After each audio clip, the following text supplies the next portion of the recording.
Sejam bem-vindos à Fraternidade Espírita João Batista, na oportunidade de mais uma comunhão com o Cristo. Nesse momento vamos desligar os celulares para não interferir no nosso trabalho.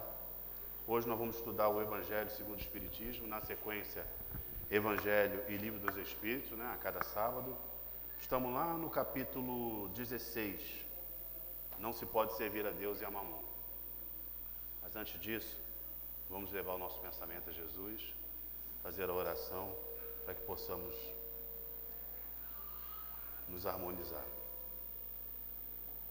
Pai nosso que estás nos céus, santificado seja o vosso nome, venha a nós o vosso reino, seja feita a vossa vontade, assim na terra como nos céus. O pão nosso de cada dia nos dai hoje. Perdoai as nossas ofensas, assim como nós perdoamos os nossos devedores. Não nos deixeis cair em tentação, mas livra-nos do mal, pois a Ti pertence a glória, o poder e a misericórdia, por todos os séculos e séculos, que assim seja, graças a Deus. Graças a Deus, sejam todos bem-vindos. Nesse momento, vamos esquecer os nossos problemas lá fora, as nossas preocupações, para que a gente possa realmente estar aqui na companhia do Cristo. Todos os sábados, quem ainda não conhece a rotina da casa, nós fazemos o estudo do Livro dos Espíritos e o Livro do Evangelho na sequência, página a página, capítulo a capítulo. É estudo. Estudo é participação. Então, podemos interromper a qualquer momento para reflexão, para pergunta, para trazer um dado que possa contribuir com o outro irmão. Então, todos nós estamos aprendendo juntos. Na doutrina espírita não existe professor. Nós estamos aqui apenas na posição de instrumento, para que a gente possa aqui fazer a reflexão dentro do Evangelho do Cristo, que é a moral do Cristo, para nos auxiliar nessa caminhada terrena. Antes de iniciar o estudo, eu vou fazer uma leitura de Emmanuel, e intitulada Se tu que ama. Não esperes pela ofensa de quem ainda te não pode compreender para exercitares o perdão. Reconcilia-te com a vida, com as leis que te regem, com os irmãos de experiência que seguem a teu lado cada dia. Cessemos a produção de crítica envenenada. Apaguemos os impulsos de destruição. Emudeçamos a palavra amarga. Afastemo-nos, em definitivo, da injúria, da maldade, da ingratidão. Não bastam afirmativas labiais de bondade. Não valem promessas constantemente adiadas de apaziguamento e colaboração. É indispensável pensar e agir em termos de amor, confiando a alma e coração à fraternidade. Alguém nos desatente? Prossigamos servindo. Há quem nos atire espinhos da indiferença? Avancemos no plantio do bem. Se o clima social não nos favorece, saibamos favorecê-lo com a reafirmação de nossos testemunhos de trabalho incessante no culto da consciência reta. Se a instituição a que pretendemos auxiliar não nos atende ao concurso sincero, façamos silêncio e continuemos oferecendo o melhor de nós, mesmo aos companheiros de ideal. Apaguemos a fogueira do ódio em nossa manifestação verbalística e acendamos a luz da solidariedade para com todos, a fim de que o nosso passo seja útil na senda de nossos semelhantes. O mundo está repleto de censores, de juízes gratuitos, de gênios da sombra, invariavelmente prontos a atacar e perturbar, de petroleiros da discórdia e da separação. Se tu quem auxilie, quem encoraje a esperança, quem aclare o caminho e quem estende sobre a vida o manto da paz. E terás, brilhando sobre ti, a luz do Mestre Divino, que em si imolando por amor na cruz do sacrifício, reconciliou o transviado homem da terra com a luz celestial. Emmanuel. Uma leitura bacana, né? Nos responsabilizando pelos nossos atos, independente do lugar, das pessoas que convivemos, né? Nós temos que fazer a nossa parte. Então vamos lá, capítulo 16, não se pode servir a Deus e a mamon. Lá no item 7, utilidade providencial da riqueza, provas da riqueza e da miséria.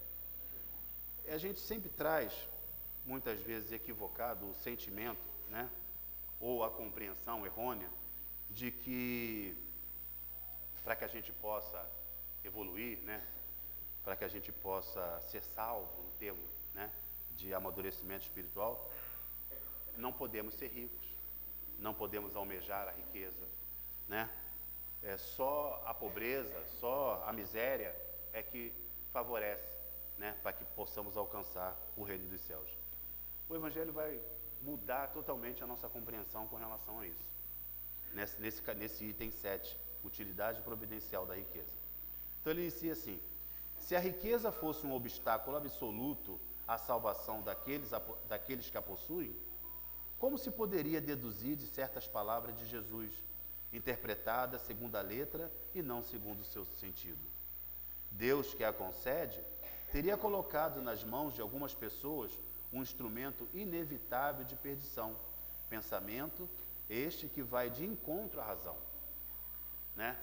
Então, o que seria da riqueza ou de qualquer outro riqueza que a gente fala material, né, em termos de fortuna, dinheiro mesmo, ou da riqueza intelectual, ou da riqueza da saúde? E o que seria dessas riquezas se não tivesse uma utilidade na nossa vida, né? Será que Deus concederia isso para a gente sem utilidade nenhuma? A riqueza é, sem dúvida, uma prova muito difícil, mais perigosa que a miséria, pelas seduções, pelas tentações que oferecem, pela fascinação que exerce. É o supremo excitante do orgulho, do egoísmo e da vida sensual. É o laço mais poderoso que liga o homem à terra e afasta seus pensamentos do céu.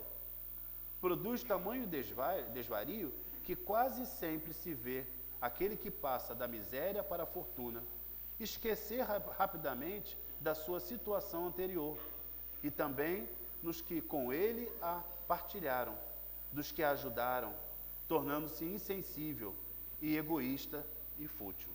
Então, é claro que a gente observa que aquele que possui uma riqueza material, na maioria das vezes, pela desatenção, pela compreensão do que esses recursos podem favorecer para o seu crescimento moral, espiritual, tornam-se pessoas difíceis realmente. E o Evangelho cita aqui, aqueles que muitas vezes foram pobres e se tornaram ricos, esquecem daqueles que ajudaram na caminhada, se tornam insensíveis, começam a achar-se melhor do que qualquer outra pessoa, né? Se fascinam demais por aquilo que a possui, e aí acabam se tornando pessoas extremamente egoístas, extremamente orgulhosas. Então, a riqueza favorece todo esse aspecto? Favorece também, né? Porque te liga muito às coisas materiais. Então, é o primeiro passo que ele traz para a gente. E aí ele completa: porém, embora a riqueza torne a jornada mais difícil, isso não quer dizer que a torne impossível. E que não possa vir a ser um meio de salvação nas mãos daquele que souber utilizá-la. Não é verdade? A gente sempre diz assim, dentro dos templos de amor, né, todas as igrejas, seja a nossa, né, a doutrina espírita, como qualquer outra igreja, na maioria das vezes, procuramos Jesus quando as coisas estão difíceis, né? onde já fomos em todos os lugares procurar ajuda e não fomos recebidos. E o problema continua, né? Quando aparecem as doenças, quando aparecem as dificuldades em que a gente não consegue resolver. Então nós vamos procurar o Cristo.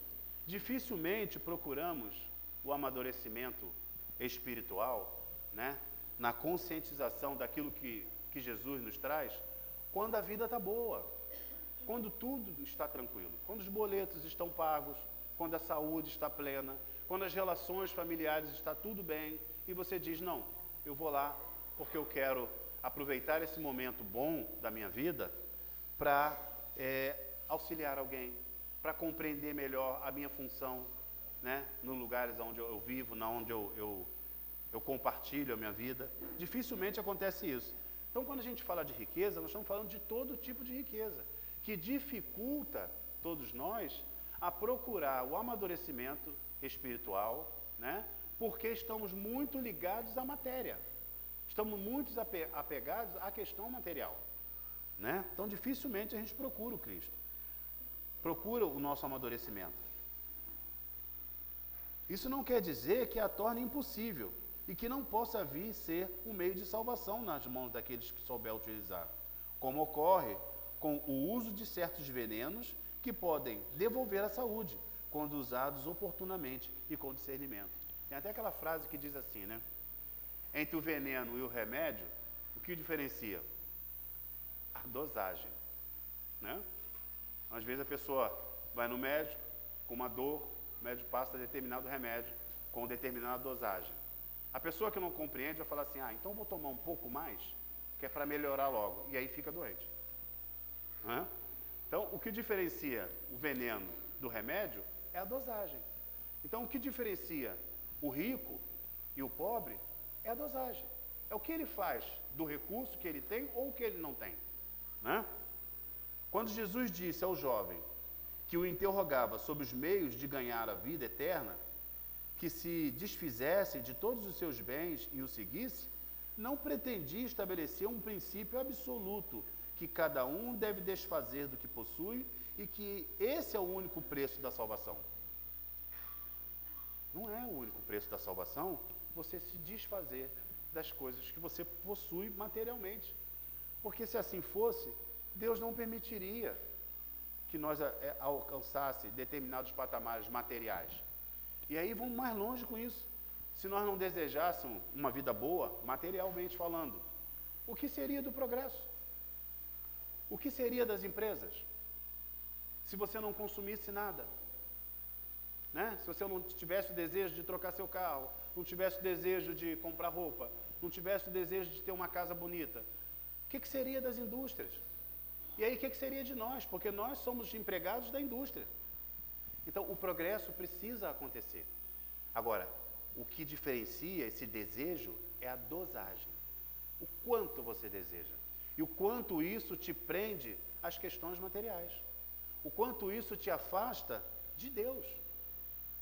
O quanto isso te afasta de Deus, né? Então ele completa, mas simplesmente te mostrar que o apego aos bens terrenos é um obstáculo à salvação. Dificilmente vamos conseguir amadurecer moralmente e intelectualmente se nós formos apegados à matéria. Sabe aquele pronome que a gente sempre usa? Meu, isso é meu, aquilo é meu. Tem alguma coisa nossa? O nosso corpo é nosso? É nosso corpo? Podemos fazer com ele o que a gente quer? Podemos? Porque se fosse nosso, a gente não levaria ao desencarnar? E por que a gente deixa aqui o corpo material? Né? Não é nosso. Nós somos mordomos e não donos.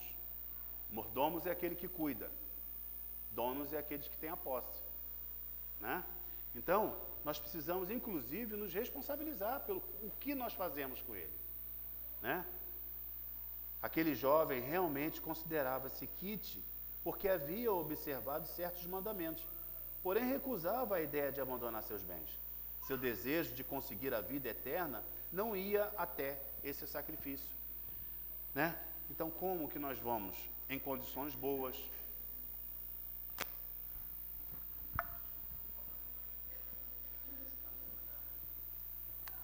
Não, tá na garagem? Ah, tá. Quem é dono do Kia preto LPR 6458? Tá aqui? Kia preto LPR 6458.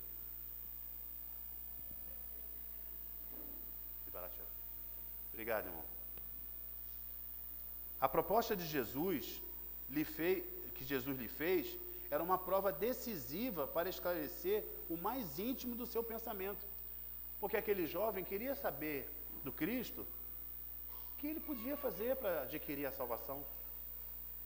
Né? Então, o Cristo disse para ele, segue a lei. Né? Você conhece os mandamentos? Conheço. Tem compreensão profunda dos mandamentos. E aí a gente pergunta para a gente assim, nós conhecemos as leis divinas, né, dentro daquilo que é apresentado para a gente? Tem pessoas que leem a Bíblia, né, o Velho Testamento, o Novo Testamento, leem o livro dos Espíritos, o livro do Evangelho, o céu e o inferno, a Gênese, tem a compreensão da doutrina espírita, mas não consegue se desapegar da matéria. E aí aqui, por que Jesus deu essa dica para o nosso jovem? Abandona tudo e me segue. Porque Jesus queria ver se ele realmente, apesar de toda a compreensão que ele tinha e a vontade de atingir o reino dos céus, ele já estava desapegado da matéria. E aí a gente traz essa pergunta para cada um de nós. Já estamos desapegados da matéria? Já começamos a compreender que nada é nosso? Isso não é nosso, precisamos cuidar bem, precisamos compartilhar, né? Já temos essa compreensão? Ou ainda achamos que aquela roupa bonita, que não cabe mais na gente, está guardada esperando a gente emagrecer? E os irmãos lá fora estão precisando da roupa, né? É o desapego. O desapego faz com que a gente faça a limpeza do nosso armário toda semana, para que cada vez que a gente vai comprar um par de tênis, o par de tênis que nós tínhamos, você doa. Só tem 2 pés. Não vai caber 4 tênis. 5 tênis, não vai. Você só vai caber aquele par. Mas a gente fica juntando. Ah, eu tenho tantos pares de sapato. Bonito. Para quê? Tanta gente lá fora descalça. Né? É o apego. É o apego que a gente não consegue largar. Ele podia, sem dúvida alguma, ser um homem perfeito, honesto, segundo o mundo terreno. Não faz mal, não fazer mal a ninguém, não maldizer o seu próximo, não ser fútil nem orgulhoso, honrar seu pai e sua mãe, mas não possuir a verdadeira caridade. E aí o Cristo disse para a gente, fora da caridade aqui não há salvação. Você pode ter compreensão de tudo, você pode compreender a lei, você pode ser uma pessoa honesta, como ele diz aqui, mas se você ainda não faz caridade, você não deu passo nenhum. Não deu passo nenhum, está parado. Pois a sua virtude não ia até a abnegação. Eis aí que Jesus quis demonstrar, era uma aplicação do princípio, fora da caridade não há salvação. Então, a lição que Jesus traz ao jovem é muito importante para que a gente entenda que ele não está desprezando a riqueza, que ele não disse que a riqueza não é útil. O que ele quis dizer para o jovem é que, apesar de rico, ele precisava ser desapegado. É igual a história daquele homem muito rico, né, que desencarna, e lá no mundo espiritual é perguntado para ele, o que fizeste da tua riqueza? Você, eu já cheguei, já doei tudo para a igreja, a outra parte eu dei para um orfanato, a outra parte... E aí o irmão disse para ele, você só deu porque não podia trazer. Não deu de coração, deu porque eu não podia trazer. Já estava no final da vida, né? Então, o desapego não aconteceu, é o desapego íntimo, né? De saber realmente que aquilo não era seu. A consequência dessa palavra, tomadas a sua rigorosa acepção, seria a abolição da fortuna, como prejudicial à felicidade futura e como fonte de uma infinidade de males sobre a terra. Além disso, seria a condenação do trabalho, que pode proporcioná-la, consequências absurdas, que conduziria o homem à vida selvagem, e que por isso mesmo estaria em contradição com a lei do progresso que é uma lei de Deus. Então, quando a gente pensa que a riqueza é o mal, né, a gente ainda não entende que a riqueza, se não houvesse a riqueza, se não houvesse os milionários, as grandes empresas, o que seria dos nossos empregos? Né? Como que a gente ia conseguir arrumar meios para sobreviver? Né? Então é importante que a riqueza é importante quando encarnado, mas desde que a gente seja desapegado a ela. Se a riqueza é a fonte de tantos males, se desperta um número tão grande de más paixões, se também provoca tantos crimes, não é ela que devemos culpar, mas ao homem que dela abusa. O dinheiro faz mal? Faz mal o dinheiro? Não faz, ele não pensa, o dinheiro não pensa não, gente. É matéria. Quem faz mal é quem vai usar esse dinheiro. De como você está usando esse dinheiro? Como você está aplicando ele? Né? O seu supérfluo está sendo doado para aquele que não tem nada? Ou você está jogando fora em coisas que não prestam? Como abusa de todos os dons que Deus lhe deu. Pelo abuso, ele torna pernicioso o que poderia ser muito útil. É consequência do estado de inferioridade do mundo terreno. Se a riqueza só devesse produzir o mal, Deus não a teria posto sobre a terra. Pertence ao homem fazer com que ela produza o bem. Se não é um elemento direto do progresso moral, a riqueza é, sem menor dúvida, um poderoso elemento de progresso intelectual. Então, diante da riqueza, podemos fazer muita coisa boa, alcançar muitas pessoas, né? E aí a gente, quando joga na Mega Sena, né, a gente fala assim, se eu ganhar, eu vou ajudar fulano, ciclano, vou fazer isso, vou dar dinheiro para o orfanato, vou ajudar a casa espírita, não consegue fazer a obra, vou. E aí quando você ganha, o que acontece com a pessoa? Esqueceu todas as promessas, né? Porque se apega. E aí, o que a gente tem que pensar? Para auxiliar, gente, para ser útil, para fazer a caridade, não há necessidade que você seja rico.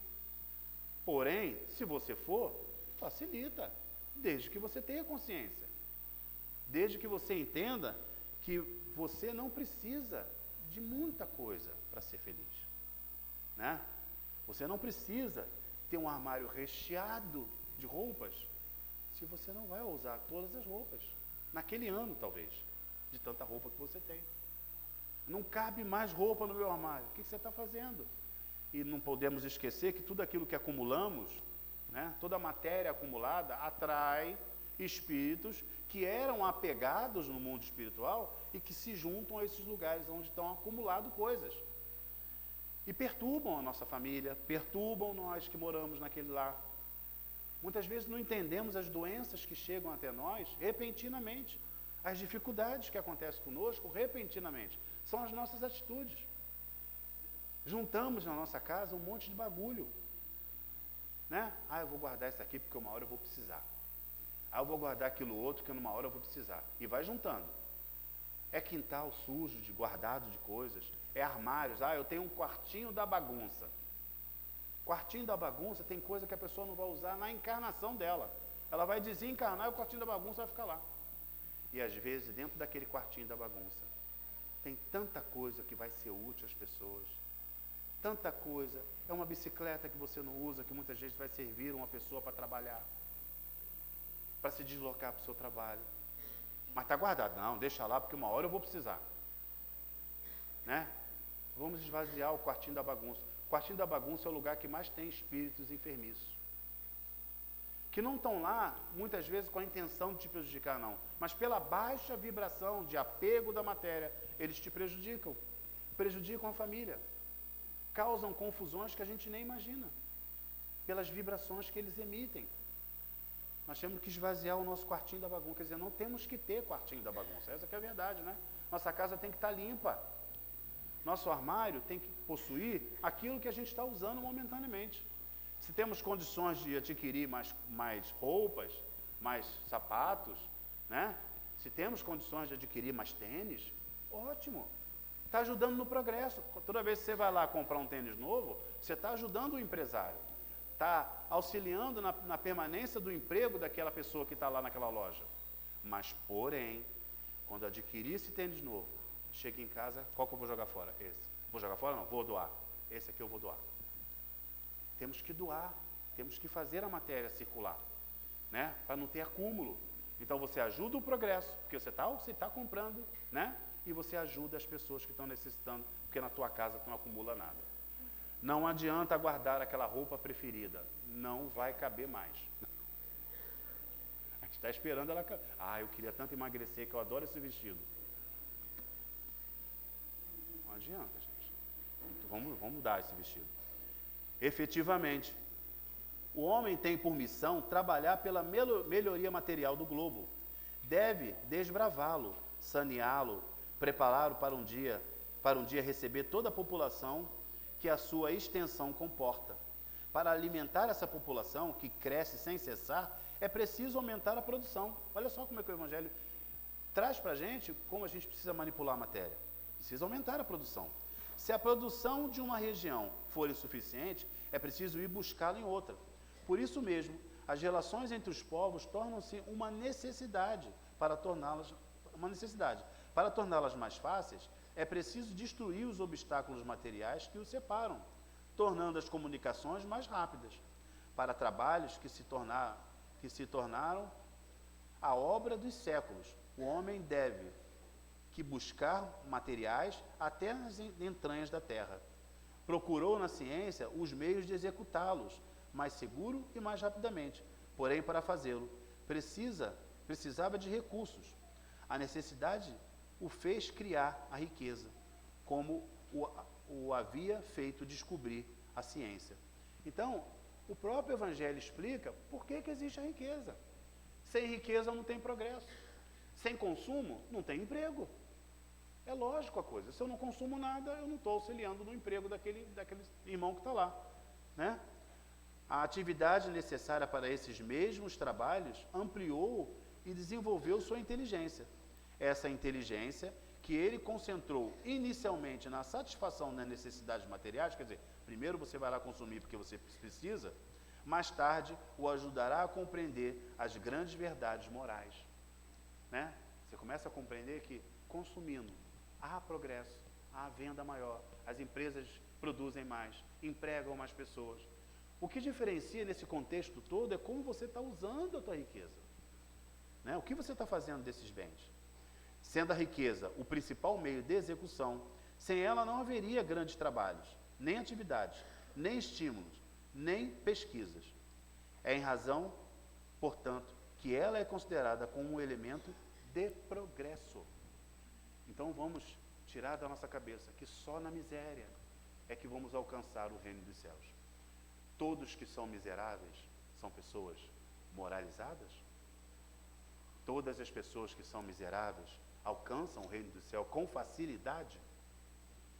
A gente sabe que não, né? Porque o orgulho, a vaidade, o preconceito não está na matéria, está no ser. Quantas vezes nós vamos na rua distribuir alimento à noite, levar cobertor? Quantas vezes acontece isso? E o irmão trata a gente com a maior ignorância que a gente pode imaginar. Sai daqui, eu não quero isso não. Né? Outros perguntam assim, tu é de onde? Que igreja tu é? Nós somos do Centro Espírita. Sai daqui, macumbeiro. Quero isso não. Orgulho, vaidade, preconceito, na miséria. Então não é o miserável nem o rico que tem as condições materiais necessárias ao alcançar o reino dos céus. Não. É o que você faz. Quantas pessoas miseráveis são bondosas, não reclamam de nada. Procuram, na sua própria miséria material, fazer dos seus recursos intelectuais auxiliar o próximo. São pessoas amorosas. A gente não conhece pessoas assim? Na nossa rua, perto da gente?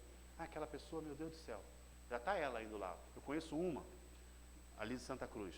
Quem mora em Santa Cruz deve conhecer. Dona Nina. Não sei quem mora em Santa Cruz conhece Dona Nina. Dona Nina passa dificuldades imensas. Tem 2 filhos problemáticos, né? Um esposo doente. né? E eles vivem todos do recurso da aposentadoria do esposo dela. Dona Nina sai de casa às 5h30, 6 horas da manhã, para dar banho em todas as velhinhas da rua, para auxiliar, para tirar, botar na cadeira, e ela é uma senhora também.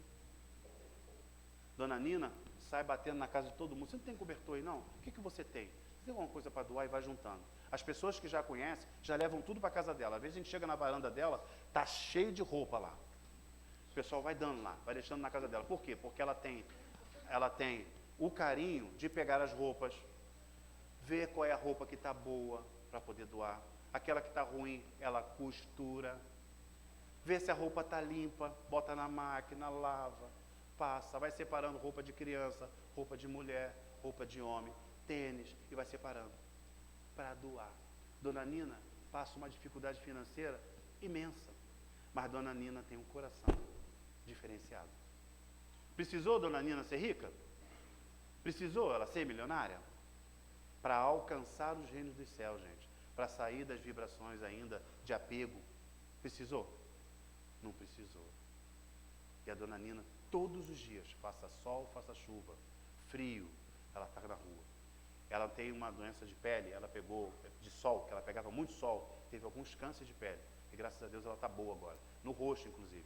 Então ela vem com o guarda-sol dela, o guarda-chuva lá dela, e vai. Ela tem um chapelão eu até brinco muito com ela, que ela tem um chapéu de mexicano, imenso assim, ela segue aquele chapéuzão na rua, para poder ajudar as pessoas. Olha a diferença. Chega em casa, depois chega em casa, ela vai fazer comida, vai ajudar um filho, vai ajudar o outro, vai ajudar o marido. É assim a Dona Nina. Essa é a diferença da miséria e da fortuna, quando a gente não sabe utilizar a matéria a nosso favor, né? Desigualdades da riqueza. Item 8. A desigualdade da riqueza é um desses problemas que se procuram resolver inutilmente, quando se leva em consideração apenas a vida atual. A primeira questão que se apresenta é esta: por que todos os homens não são igualmente ricos? A gente já fez essa pergunta para a gente, né? Por que todo mundo não é rico? E aí a gente faz uma reflexão bem rápida, né? Você tem 2 filhos, e você dá para esses 2 filhos a mesma quantidade de dinheiro, e fala para eles, ó, aqui é a riqueza de vocês, desse valor vocês vão tirar, né, o sustento de vocês para o resto da vida. Passam-se 10 anos, chama-se os 2 filhos, os 2 vão estar igualzinho. Um talvez perdeu tudo, jogou tudo no lixo, e o outro muitas vezes está com a fortuna dobrada, triplicada. Então, como que vai existir todo mundo rico? Não tem, porque o que diferencia cada um de nós é o que nós fazemos da fortuna, do dinheiro, até a nível material. Tem muitos de nós que não pode ter dinheiro que a gente faz besteira. Não pode ter dinheiro na mão, né? Tem outros que às vezes ganhando tão pouco, alcançam situações na vida material bem melhor do que aquele que teve a vida inteira com o dinheiro na mão. Então, em nenhum momento vai haver isso, porque o que diferencia é o espírito. Isso acontece por uma razão muito simples, é que os homens não são igualmente inteligentes, ativos e laboriosos para adquirir, nem sóbrios e previdentes para conservar. Aliás, é um ponto matematicamente demonstrado que se a riqueza fosse repartida igualmente, daria a cada pessoa uma parte mínima e o insuficiente, que supondo-se que essa divisão realizada, o equilíbrio em pouco tempo seria rompido. Em pouco tempo. Você dá a mesma quantidade de dinheiro para 10 pessoas, em pouco tempo, acabou o desequilíbrio, elas não têm a mesma quantidade, porque cada um vai utilizar de uma forma diferente. Né? Então, isso a gente vê com uma lógica, não existiria, não tem como acontecer isso. O equilíbrio em pouco tempo seria rompido, por causa da diferença de caracteres e de aptidões, que supondo a divisão possível e durável, tendo cada um apenas o necessário para viver, o resultado seria o aniquilamento de todos os grandes trabalhos que contribuem para o progresso. E aí pensando do jeito diferente, né? Olha como é que o Evangelho leva a gente à reflexão. Vamos dizer que você dá a mesma quantidade para 10 pessoas e daqui a 10 anos as 10 pessoas continuam com a mesma quantidade. Houve o equilíbrio, né? De manter o mesmo valor em 10 anos. Nesses 10 anos, houve progresso? Não houve. Porque todo mundo guardou, todo mundo segurou. Ninguém consumiu. Se não consumiu, não teve emprego. Se não teve emprego, não tem empresa. Se não tem empresa, não tem progresso. Então, mesmo de um lado ou de outro, você vê que precisa se haver realmente essa diferenciação para que as coisas continuem andando, né? Se Deus concentra a fortuna em certos lugares, é que para ali ela se expanda em quantidade suficiente segundo as necessidades. Admitindo-se esse raciocínio, pergunta-se por que Deus a concede às pessoas incapazes de fazê-la frutificar para o bem de todos. Por que Deus concede a pessoas incapazes de fazê-la frutificar para o bem de todos? Essa ainda é uma prova da sabedoria e da bondade divina, dando ao homem o livre-arbítrio. Quis Deus que ele chegasse, por suas próprias experiências, a diferenciar o bem do mal. Então a gente observa, né, pessoas que muitas vezes fazem tanta besteira com aquilo que possui, recebem muitas vezes herança, né, dos avós, dos pais, e às vezes os pais levaram uma vida inteira para atingir determinados patamares materiais que a gente está falando, né? Empresas grandes, produzidas, muito emprego. Quando os pais desencarnam, os filhos falem a empresa, né? Aí o Evangelho pergunta, por que Deus permite que isso aconteça? Porque, na verdade, Ele quer que a gente, pelo nosso livre-arbítrio, utilize bem, né? Para que a gente cresça intelectualmente e moralmente. Ele nos dá essas oportunidades.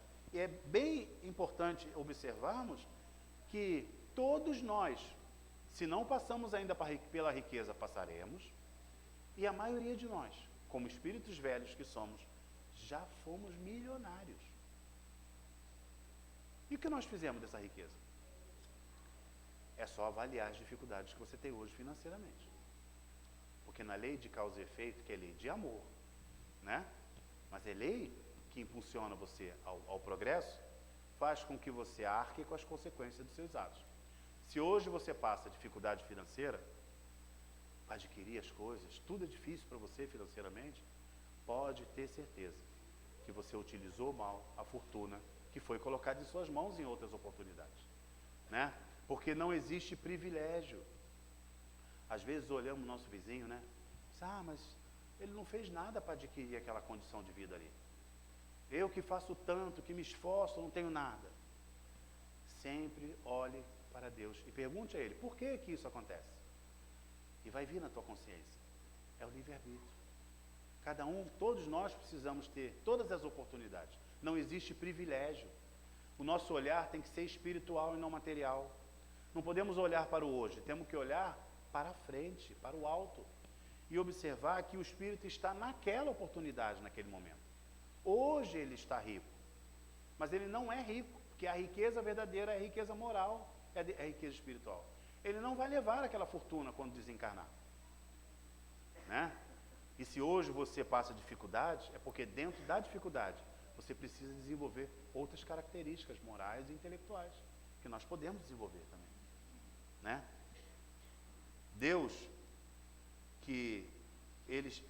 Quis Deus que ele chegasse por suas próprias experiências, a diferença do bem e do mal, e que a prática do bem fosse resultado dos seus esforços, de sua própria vontade. Ele não deve ser conduzido fatalmente nem ao bem e nem ao mal. Se assim não fosse, o homem seria apenas um instrumento passivo de irresponsabilidade, como os animais. Porque a gente pensa assim, se Deus nos determinasse determinada coisa, né, sermos pobres ou sermos ricos, houve uma determinação com relação a isso, não teria livre-arbítrio. Seríamos robôs, né, construídos por ele para fazer aquilo que ele quer, né? E a gente sabe que a criação, cada um de nós chegamos aqui simples e ignorantes, sem tendência nenhuma, nem ao bem nem ao mal, sem compreensão nenhuma. Mas ele nos deu o livre-arbítrio da caminhada. Tudo está dentro da nossa escolha própria. Nós escolhemos o nosso caminhar. Somos herdeiros de nós mesmos. Sempre falamos isso. Hoje nós somos o resultado de ontem. toda e qualquer dificuldade que você passa hoje, pode ter certeza que foi construída, a causa dela está no ontem, ou no ontem dessa encarnação, ou de encarnações anteriores. Somos o resultado, né? E amanhã, como estaremos? Depende de como você está lidando com as coisas hoje, né? A riqueza é um meio de experimentá-lo moralmente, mas como, ao mesmo tempo, é um poderoso meio de ação para o progresso. Deus não quer que ela fique muito tempo improdutiva, eis porque incessantemente a transfere. A gente sempre observa isso. A riqueza está sempre transferindo de mão em mão, né? Uma hora ela está numa família, outra hora ela está noutra. Muitas vezes você é milionário, perde tudo, então a riqueza passou para o outro lado, porque há uma necessidade de progresso realmente. Nós estamos aqui para isso. Cada um deve possuí-la para se exercitar de maneira de servi-la dela e da prova que sabe utilizar. No entanto, como há a impossibilidade material de que todos a possuam ao mesmo tempo, além disso, se todos a possuíssem, ninguém trabalharia, e isso é uma consequência imensa da terra. A terra sofreria. Cada um a possui por sua vez. Cada um possui segundo suas necessidades. Assim sendo, aquele que hoje não a tem, já a teve ou a terá em outra existência. E o que agora a possui, poderá não tê-la mais amanhã. Há ricos e pobres, porque Deus, sendo justo, cada um deve trabalhar por sua vez. A pobreza é para uns a prova da paciência e da resignação. A riqueza é para outros a prova da caridade e da abnegação. Alguém quer falar alguma coisa sobre isso que nós dissemos até agora? Por favor. No início, você comentou que Deus não quer ninguém pobre. Quer dizer, quer que trabalhamos para que subimos.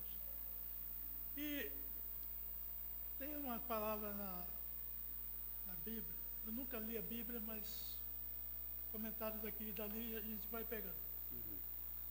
É que Cristo falou, alguém perguntou a Cristo, o que faço para segui-lo? E ele respondeu, o cara era rico, vende tudo, dê aos pobres e você me seguirá. Então há uma pequena desentendimento aí na minha... Você não entendeu essa parte, né? Então, esse foi o jovem que, conversando com Jesus, perguntou a ele o que ele poderia fazer para alcançar o reino dos céus. E ele disse, você conhece a lei? Ele disse, conheço todos os mandamentos. Não matarás, né? Não honrar o seu pai e sua mãe. Ele sabia tudo aquilo de cor. E aí Jesus falou para ele, então, cumpra, né? E aí o jovem voltou para o Cristo e perguntou, mas o que mais posso fazer? Ele, então, você pegue sua riqueza, dê a todos os pobres e me siga. É mais ou menos isso o contexto. O que Jesus quis dizer para ele? Que além da gente ter o conhecimento das leis que precisamos cumpri-la, né? Do caminho do bem, da moralização, da intelectualização, nós precisamos ser desapegados. Porque a matéria só te serve para te engrandecer, e não para que você tenha posse dela. Ele não disse que a riqueza era uma coisa ruim. O que ele está dizendo para o jovem é que a riqueza não pode torná-lo, não pode fazer com que ele continue apegado a essa riqueza. O apego nos dificulta a compreensão da própria lei que ele entendia. Pode falar. Uma palavra que, no meu entendimento, é mais fácil um camelo passar no fundo da agulha do que um rico chegar ao reino dos céus. Chegar ao reino dos céus. É exatamente a mesma questão. Porque de posse da riqueza, esquecemos de nós mesmos, da moralização, da riqueza material. Quando você é muito rico, dificilmente um rico em condições boas, de saúde, procura a moralização, procura uma igreja, procura um lugar para compreender as leis morais. as leis intelectuais. Não está interessado nisso. O apego da matéria é tão grande que ele só vive a vida material. Não é impossível. Não estamos dizendo que isso acontece em todos os casos. Não é assim. Mas é mais difícil um rico entrar pelo buraco da agulha do que um chegar ao reino dos céus. É muito difícil, né? Quanto mais rico você for, mais apegado muitas vezes você é àquelas questões. Quando você fica rico, você começa a se preocupar o quê? Que eu não posso voltar a ser pobre, né? Então, para não voltar a ser pobre, você trabalha mais. Você se envolve mais com aquela riqueza. Você quer que ela realmente aumente, né? Cada vez mais, exponencialmente, para que você nunca fique pobre. A tua preocupação com a matéria ocupa a sua vida o tempo inteiro. Você esquece de que você não vai levar aquilo ali, né? Muitas vezes, um rico começa a pensar nessas questões quando chega a doença, quando acontece a perda de um ente querido, quando vem as dificuldades e que a riqueza não compra. A riqueza não compra a saúde, né? A riqueza não compra o desencarne de uma pessoa que você ama. Não compra, você não vai fazer a pessoa voltar de novo porque você é rico. E aí, quando a riqueza não consegue comprar mais, ele procura respostas para isso. Por que eu não posso comprar se eu tenho dinheiro? Porque não se compra tudo com a matéria, né? Com dinheiro. Então, mas isso não é uma regra. Tem muitos ricos fazendo bem. Tem muitos ricos contribuindo para a evolução da Terra. Muitos. É que o nosso olhar, muitas vezes, é direcionado para as coisas ruins. O que chama a atenção da gente são as coisas ruins, né? Mas a gente precisa direcionar o nosso olhar para as coisas boas também, né? Tem vários ricos aí que a gente observa, que fazem o bem. E que muitas vezes você só vai descobrir quando a pessoa desencarna. O quantas pessoas ele ajudava, quantas pessoas ele contribuía para o crescimento, né? Então, essa é a função do rico. Mas, na maioria das vezes, não é assim que acontece, né? Você vê pessoas comprando um carro de 2 milhões de reais para ficar na garagem, para botar na sala. Porque não dá para andar na rua com um carro de 2 milhões de reais. Mas o cara compra. Se ele pegasse esses 2 milhões de reais, quantas pessoas ele poderia auxiliar? Mas ele ainda não pensa assim. Ele ainda não pensa assim. Então, o desperdício é muito grande, né?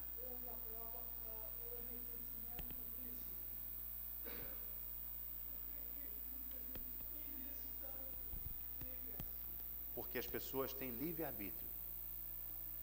Nós não somos robôs, né? Nós não somos criados para fazer a vontade de Deus sem o nosso livre-arbítrio. Senão seríamos robôs. O robô é o instrumento mais burro que existe, né? O computador, ele só faz aquilo que você manda. Se você não der ordem nenhuma, ele fica paradinho. É mais ou menos isso. Nós não somos assim. Nós fomos criados para chegar à evolução, né, que é a felicidade que a gente quer alcançar, moral, intelectual, com o livre-arbítrio, no tempo que você quiser, na hora que você quiser. Porém, temos responsabilidade por esses atos. Se a gente observa muita gente ficando rico ilicitamente, vai ter resposta, vai ter consequência. E é por isso que muitas vezes a gente observa pessoas passando miséria. Porque a gente tem a visão só material. Nós somos espíritos. Nós não nascemos junto com o corpo, nós já existimos antes do corpo. E continuaremos a existir após o corpo. Somos consequências de nós e não do corpo. A visão tem que ser espiritual. Se não tiver a visão espiritual, aí fica difícil de entender. Por isso a doutrina espírita traz para a gente a visão espiritual. É a doutrina dos espíritos. Porque isso é que nós somos, né? Com essa visão você vê que Deus é perfeito realmente em todas as ações, né? E que não há privilégio. Porque às vezes a gente acha como o irmão está pensando. Há um privilégio, não é possível. O pessoal faz tudo errado e tudo dá certo para ela. Eu que faço tudo certinho dá tudo errado, né? Não acontece isso? Fala, pô, é um privilégio. Não é privilégio. Nós somos herdeiros de nós mesmos. Se hoje você está fazendo tudo certo, mas as coisas ainda não estão alcançando determinados patamares que você deseja, é que muitas vezes, se Deus libera para você, você se perde. Você está certinho porque está tendo dificuldade. A hora que Ele te coloca numa condição boa, você esquece, acabou. Agora você vai fazer tudo errado de novo. Porque você já fez. Você já fez, parar de novo, né? Então é a visão espiritual que a gente precisa ter. Mais alguém? Antes de terminar? Vamos fechar aqui Daqui a 15 dias que a gente volta com o Evangelho, né? Daqui ao segundo sábado. Nós vamos falar lá no capítulo 16 ainda, no item 9, a verdadeira propriedade. E aí a gente vai entender o que é nosso, o que é seu, o que você leva com você, né? Os antigos dizem que caixão não tem gaveta, né? Não adianta a gente tentar guardar coisa que não vai dar para botar na gaveta, não. Não tem gaveta, não. Não vai caber a nossa casa, nosso carro, não vai. Né? A gente só leva aquilo que a gente vai compreender no próximo estudo. Então vamos parar por aqui, que Deus possa estar sempre conosco, que possamos entender verdadeiramente aquilo que o Cristo traz para a gente. Cristo não ensinava para a matéria, ele ensinava para o Espírito. Ele trazia orientação espiritual. Todas as parábolas que Jesus trouxe têm a visão espiritual. Todas. É para o Espírito. É moralização realmente. Que a gente possa compreender isso e colocá-las em prática. Que Jesus possa estar com todos. Mais uma vez, obrigado.